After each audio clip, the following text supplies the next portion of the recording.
रविवार को जालौर में हाई टेंशन लाइन की चपेट में आने से 6 लोगों की मौत हो गई। जयपुर के अचरोल में हुए हादसे के बाद जांच कमेटी बनी, रिपोर्ट भी आई, लेकिन सिफारिश लागू नहीं हुई। अब जालौर में हुए हादसों के बाद डिस्कॉम प्रबंधन की कार्यप्रणाली पर ही सवाल उठ रहे हैं।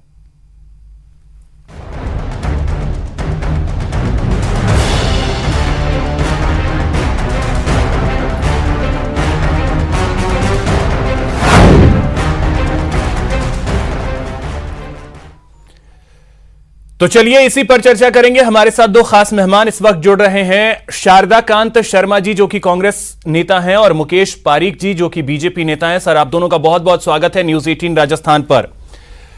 शारदा कांत जी, शुरुआत में आपसे करना चाहूंगा, जालौर में जो ये हादसा हुआ है, इन 6 लोगों की मौत का जिम्मेदार कौन?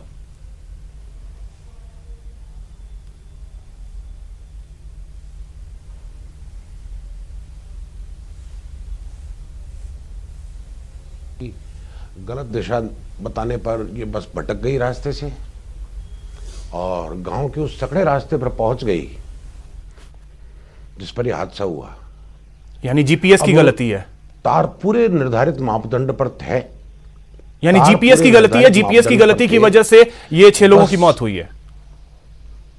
नहीं, बस का जो भटकना, बस का भटकना दुर्भाग्यपूर्ण रहा। और इस बस के जब गांव से निकलने को, उस सकड़े रास्ते से निकलने को लेकर के गांव वालों से विवाद हुआ। बावजूद उसके ड्राइवर ने उसी रास्ते को चुना और उस रास्ते पर जब आगे बढ़े तो तार और बस के बीच में जो ओवरलोडेड सामान था छत पर, जो कि बिल्कुल अवैध है। कंडक्टर ने कहा कि ये सब कुछ दिक्कत आ रही है इसके अंदर, तो उसने कहा तू छत पर चढ़ जा और तार को लकड़ी से ऊंचा कर ले। कंडक्टर ने कहा कि नहीं, ये रिस्क का काम है। उसने कहा नहीं, कुछ लकड़ी से ऊंचा कर ले। बस यही एक इस हादसे का कारण बना। तार और ज्यादा झूला लकड़ी से। अच्छा, मतलब झूल करके वो उनके टच हो गया। डिस्कॉम की या विभाग की कोई गलती नहीं है, कोई लापरवाही नहीं है, कुछ नहीं है। वो जो मरे हैं वो अपनी मौत उनकी निश्चित थी, इस वजह से वो मरे हैं। नहीं, हमें संवेदना है, हमें इस बात का दुख है कि एक अनायास एक ऐसा हादसा हुआ कि उसमें लोगों की जान चली गई। तो मतलब कोई लापरवाही नहीं ही होगी, कहीं लापरवाही उसी की थी कि वो चढ़ करके छत की बस पे और उस बस की छत पे चढ़ करके और उस तार को ऊपर कर रहा था। गलती उसकी थी, यही कहना है आपका? एक तरफ जीपीएस की गलती थी। जी हाँ, गलत उनकी चूक, उनसे चूक हुई है। और वो इस हादसे के इस गंभीरता को नहीं समझ पाए कंडक्टर साहब। ड्राइवर के कहने से वो छत पर चले गए और एक तो बस की ऊंचाई, फिर बस के ऊपर सामान ओवरलोडेड था इन यात्रियों का, और उसके ऊपर चढ़ करके उन्होंने जो प्रयास किया, तो आप जानते हैं हाई टेंशन तो हाई टेंशन ही है। वहां अगर जरा सी हम छेड़छाड़ करेंगे, लापरवाही करेंगे तो दुर्घटना लाजमी है। जहां तक सवाल आता है डिस्कॉम का, तारों का जो मापदंड है, तार 100% अपने मापदंड पर हैं। वो एक चूक हुई है, बहुत ही मानवीय भूल हुई है ये। शारदा कांत जी, पता नहीं आप जो बात कह रहे हैं उससे मैं अगर पर्सनली कहूं, मैं तो इत्तेफाक नहीं रखता। मुकेश पारीक जी, आप कितना इत्तेफाक रखते हैं? शारदा कांत जी जिस तरीके से बात कह रहे हैं, एक तो उन्होंने जीपीएस की बात कह दी कि रास्ता भटका दिया, दूसरी बात कि कंडक्टर की गलती, ड्राइवर की गलती। यानी डिस्कॉम बिल्कुल पाक साफ है, विभाग बिल्कुल पाक साफ है।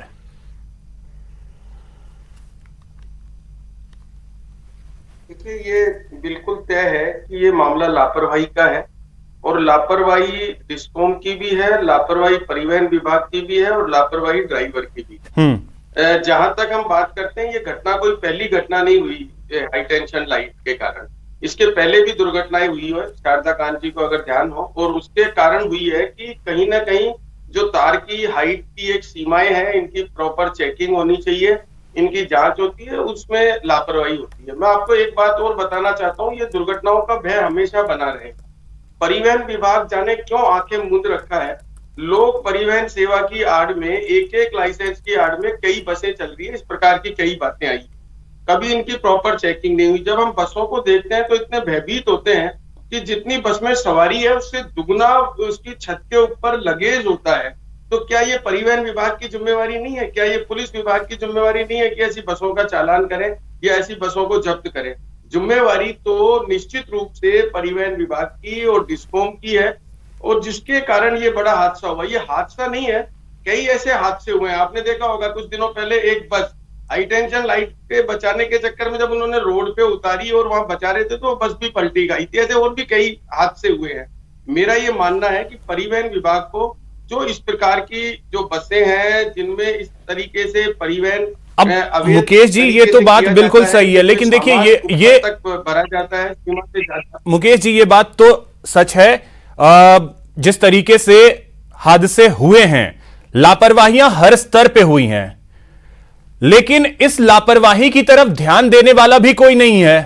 इस मुद्दे को उठाने तक को कोई तैयार नहीं होता है। जब हादसे होते हैं उस समय सिर्फ और सिर्फ संवेदना प्रकट हो जाती है और उससे ज्यादा कुछ नहीं होता है। कमेटी अचरोल में जो हादसा हुआ, कमेटी बन गई, रिपोर्ट आ गई, सिफारिश लागू ही नहीं हुआ। क्या है, देखिए ये मैं आप मेरी बात कंप्लीट करना चाहूंगा। ये हमारे यहाँ एक बड़ा एक औपचारिक सिस्टम बन गया सरकार की तरफ से। अब जैसे सड़क सेफ्टी सप्ताह मनाया जाएगा, उस समय पैम्पलेट भी बांटे जाएंगे, समझाया भी जाएगा, लेकिन वो 7 दिन बाद वो पूर्ण समाप्त हो जाएगा। जब कोई दुर्घटना होती है तो उसकी कमेटी भी बनती है, उसकी जांच भी करेंगे और उसके बाद उसको ठंडे बस्ते में डाल दिया जाता है। ये तो नियमित है जो मैंने आपको चीज बताई। अगर आज कोई परिवहन विभाग ईमानदारी से अगर जांच करता है तो आज आपको ये समझ में आएगा कि इन अगर बसों को नहीं रोका गया, इनके अनट्रेन्ड ड्राइवर जिस तरीके से, जिस गति से बसों को चलाते हैं, जिस तरीके से बसों को ओवरलोड और जिस तरीके से उसमें सामान भरा जाता है, ये तो परिवहन की जगह अब सवारियों से ज्यादा सामान का ज्यादा परिवहन करते हैं, एक ट्रक की तरह, ट्रांसपोर्ट की तरह उसका उपयोग कर रहे हैं। तो ये सारी चीजों को परिवहन विभाग और साथ में डिस्कॉम विभाग, आज क्या हुआ, आबादी तेजी से बढ़ती जा रही है, जिम्मेदारियां तो दोनों तरफ से बनती हैं मुकेश जी। ना इस मुद्दे को कभी विपक्ष उठाता है। जब हादसे होते हैं तो सरकार अपने स्तर पे कमेटी बना देती है, जांच हो जाती है। विपक्ष भी कभी इस मुद्दे को लेकर के ना तो कभी, हमने तो कभी नहीं देखा कि हां सड़क पे उतरी हो कि हां हाई टेंशन तारें जो हैं वो नीची हैं तो उसको सही किया जाए। ये चीजें हमने कभी नहीं देखी थी। लेकिन शारदा कांत जी, जिस तरीके से आपने बात की, कुछ हादसे अगर आपको याद हो, अचरोल का हादसा ताजा है, शायद आपको याद भी होगा। आता हूं मुकेश जी, आता हूं आपके पास फिर से। शक्तिकांत जी, शारदा कांत जी, अचरोल का हादसा अभी बिल्कुल ताजा है, आपको शायद याद भी होगा। 2019 में अगर जाएं तो जुलाई में भरतपुर में एक हादसा हुआ था जिसमें बस पर हाई टेंशन तार गिरी थी। अभी 2020 में एक महिला बांसवाड़ा में, जो कि स्कूटी से शिक्षिका थी, जा रही थी स्कूल, उस दौरान एक तार गिरता है और उसकी जलकर के मौत हो जाती है।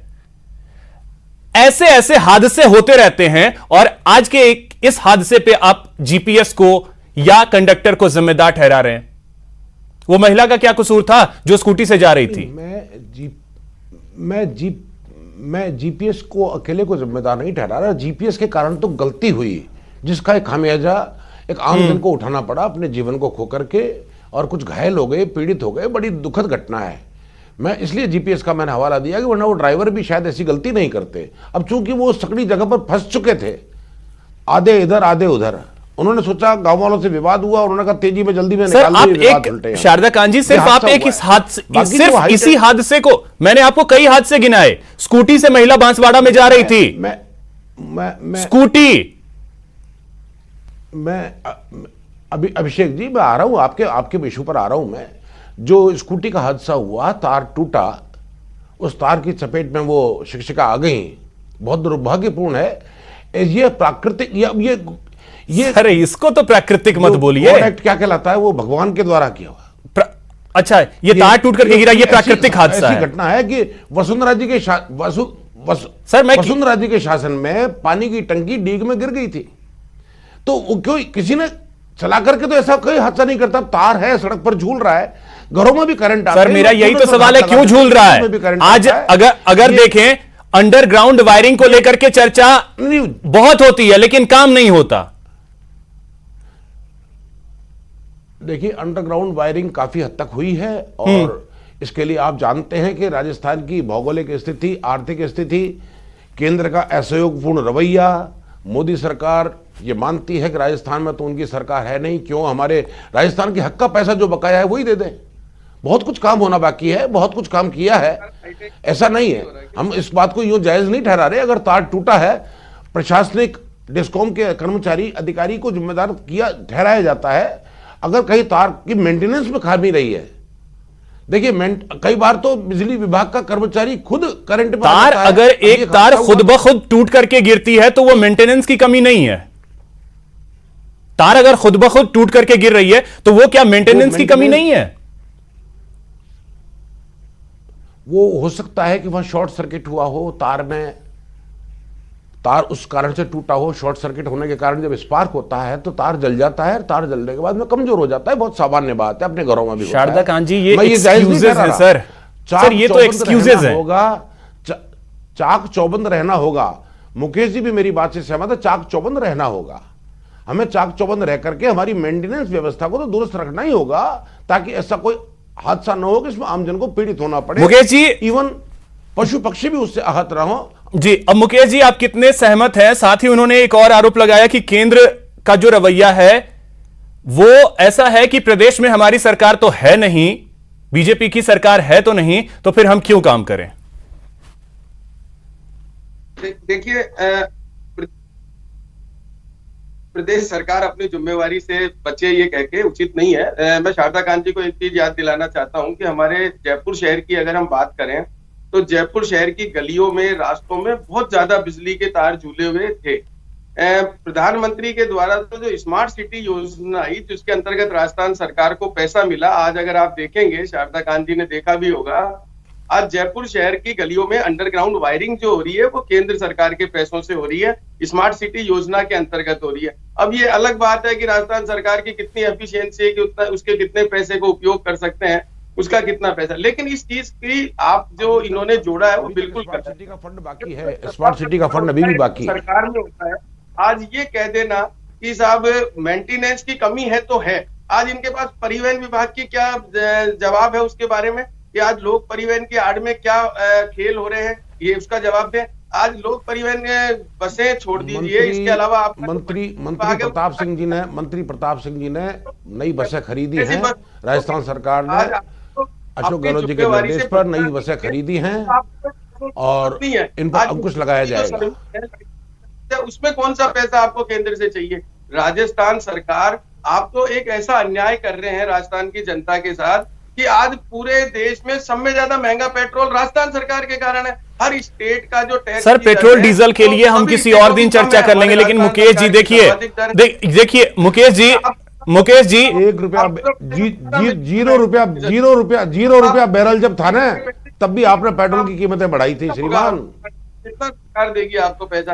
केंद्र सरकार पर आरोप लगा देने से, तो अगर आप ये आरोप नहीं, का मतलब एक चीज मुकेश जी देखिए, आपके जो आपका बजट, मुकेश जी अब देखिए, आरोप प्रत्यारोप सिर्फ यही होता रहा, ये बड़ी हकीकत है। एनसीआरबी के जो डाटा हैं, बात कर रहा हूं, एनसीआरबी के जो डाटा हैं उसके हिसाब से भी अगर देखा जाए ना, तो राजस्थान में करंट लगने से 2015 में 1100 से 1200 लोगों की मौत हुई थी। पूरे देश में तीसरे नंबर पे राजस्थान था, तब आप ही की सरकार थी। तो ऐसा नहीं है कि ये करंट से मौत आज हुई है, करंट से मौत का एक सिलसिला ही चलता आ रहा है। आप वसुंधरा जी की सरकार ने उसमें बहुत सुधार किया। उसके बाद अगर आपने देखा हो, पहले ये किसान सोचता ही नहीं था, उसको सिर्फ रात को ही बिजली मिलती थी, हमने उसको दिन में भी देना शुरू किया, उसके कारण दुर्घटनाएं कम हुई। मुकेश जी आप तो एक काम किया करो, नरेंद्र मोदी जी की तरह सुबह एक माला पंडित जवाहरलाल नेहरू जी के नाम की, एक माला इंदिरा जी के नाम की जपा करो कि उनकी एक खामी थी, उन्होंने कमी छोड़ दी थी, इसलिए आज ये योगियों है। अरे आपने क्या किया है? सुबह उठ करके एक माला पंडित जवाहरलाल नेहरू जी के नाम की, एक माला आदरणीय इंदिरा गांधी जी के नाम की, ये जप लेते हो और अपना काम निकाल लेते हो। और उस परिवार की माला आप जपोगे नहीं तो कोई रह भी नहीं पाओगे। नहीं, हम तो मोदी जी की माला नहीं जपेंगे, हम तो ऐसे भ्रष्ट, निष्क्रिय, नाकारा कोई माला नहीं जपेंगे मोदी जी के नाम की। लेकिन आप जपते रहते हो सुबह उठने के बाद, पंडित जवाहरलाल नेहरू, इंदिरा गांधी जी, राजीव गांधी जी। अरे भाई आपने क्या किया? इस देश को 70 सालों में सुई से लेकर के हवाई जहाज तक लेकर के आई है कांग्रेस, चांद पर पहुंचा दिया, मंगल पर पहुंचा दिया। और आपने किसानों को सड़क पर बैठा दिया। अब मुकेश जी एक मिनट, शारदा कांत जी, जब ये डिबेट का विषय होगा उस दिन बात करेंगे। वही मुकेश जी और शारदा कांत जी एक मिनट, जो देखिए आज मैंने मुकेश जी मैंने आपसे सवाल पूछा था कि 2015 का जो एनसीआरबी का डाटा था उसमें राजस्थान तीसरे नंबर था पूरे देश में, पहले नंबर पे मध्य प्रदेश, दूसरे पे महाराष्ट्र और तीसरे पे राजस्थान। तो ऐसा नहीं है कि ये मौत जो है सिर्फ आज हो रहे हैं। लेकिन एक और चीज शारदा कांत जी, आपने कहा कि पिछले 70 सालों में हमने सुई से जहाज और चांद, ये सारी चीजें ठीक है, लेकिन हम अपने अगर शहरों को देखें, गांवों को देखें, बिजली के तार अंडरग्राउंड नहीं कर पाए। जो पूरे दुनिया में अगर दूसरे देशों को देखें तो अंडरग्राउंड वायरिंग ऑलमोस्ट सभी जगह पे की जा रही है, हम वो ना कर पाए। हम दूसरे बिल्कुल करना चाहिए, आपकी ये बात बहुत सार्थक है और मीडिया को इन बातों में बहुत अग्रणी रहना चाहिए, जन कल्याण की बातों को उठाना चाहिए। हमें बिल्कुल हमको इस लायक कर देना चाहिए कि हम चैतन्य होकर के काम करें। हमारी अगर कहीं खामी हो तो उसको आप दिखाएं। हम पूरा प्रयास कर रहे हैं।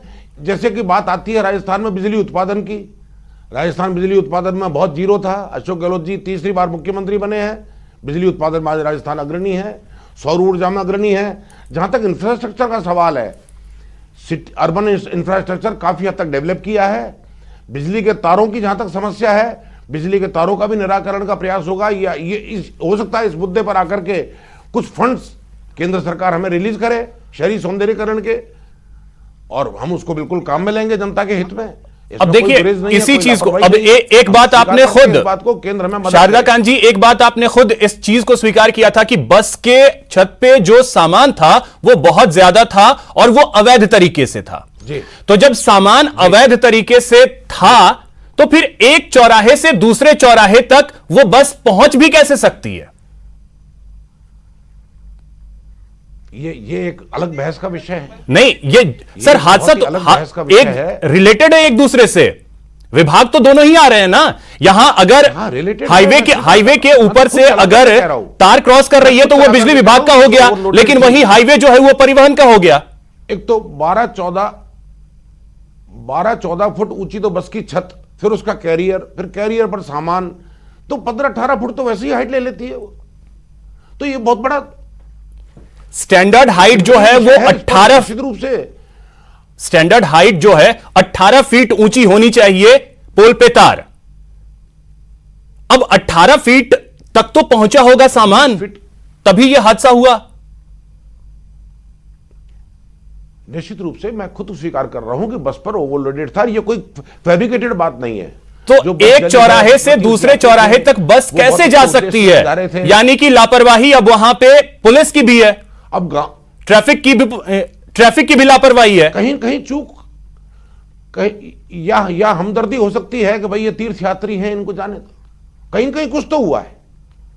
नहीं, देखिए साहब, नियम में कोई हमदर्दी नहीं होनी चाहिए, चाहे वो कोई भी हो। आप बस ब्यावर, अजमेर, किशनगढ़ होती हुई इतनी दूर पहुंची है, क्या वहां पर इनको कोई चेक करने वाला मिला ही नहीं कि बस? और सब ये नहीं है, आप उस बस को छोड़िए, आज भी अगर आप चेक करेंगे तो बस 20-20 फुट नहीं, 22-22 फुट, 21-21 फुट हाइट पर सामान भर के जा रहे हैं, कोई रोकने वाला नहीं है। अच्छा, यही नहीं है, आप देखिए विदाउट परमिट। मुकेश जी, तो यही तो है कि इस पे सिर्फ आरोप और प्रत्यारोप, इससे ज्यादा कुछ नहीं होता है। शारदा कांत जी, इस पे आरोप और प्रत्यारोप, इससे ज्यादा तो कुछ होता नहीं है। अगर सरकार में हम हैं तो हमसे सवाल पूछे जाते हैं, लेकिन हमारे पास जवाब होता नहीं है। विपक्ष में होते हैं तो खामोश बैठ जाते हैं। हम तैयार है ना। हम सर कितने हादसों का इंतजार और करेंगे? सरकार चला, कितने हादसों का और इंतजार करेंगे? नहीं करता ही। किसी हादसे को आमंत्रण कहीं नहीं दिया जाएगा। हादसे को कोई आमंत्रण नहीं दिया जाता है। इसीलिए इसको हादसा कहते हैं। इसीलिए इसको हादसा कहते हैं कि हादसा कभी भी क्रिएटेड नहीं होता। एक अंग्रेजी में कहावत है, prevention is better than cure. This is called तो action of God. Prevention is better than cure. Yes sir. तो हम पहले ही सतर्क क्यों ना हो, सतर्कता क्यों ना बरतें? अब बहुत से इशू हैं, बहुत से पहलू हैं। अब छत पर चढ़ करके कोई पतंग उड़ाए और फिर लोहे के सरिये से तार को पकड़े और उसके करंट आ जाए। चलिए सर, मैं समझता हूं उसकी ये तो लापरवाही अजीब सा उसकी तर्क भूल है, अब है मानवीय सर, भूल है। लेकिन ठीक है। मुकेश जी क्लोजिंग कमेंट में आपसे चाहूंगा कि आरोप प्रत्यारोप से ऊपर कब उठेंगे सर? मुकेश जी, आरोप प्रत्यारोप से ऊपर कब उठेंगे ताकि इस तरीके से कम लोगों को अपनी जान न गंवानी पड़े? मैंने आरोप नहीं लगाया, मैंने एक ये कहा है कि क्या नियमित चीज होनी चाहिए। परिवहन विभाग अपनी जिम्मेवारी से नहीं बच सकता, डिस्कॉम अपनी नियमित सर्विस करने से नहीं बच सकता, इसकी मॉनिटरिंग राजस्थान सरकार की जिम्मेवारी है। इस प्रकार का कोई भी हादसा होता है तो उससे संबंधित विभाग की जिम्मेवारी। चलिए ठीक है मुकेश जी और शारदाकांत जी, बहुत शुक्रिया। वक्त इतना ही है मेरे पास, बहुत शुक्रिया आपका हमारे साथ जुड़ने के लिए। हम उम्मीद यही करेंगे कि ऐसे हादसों पर लापरवाही करने वालों पर कार्रवाई हो। फिलहाल इतना ही, नमस्कार।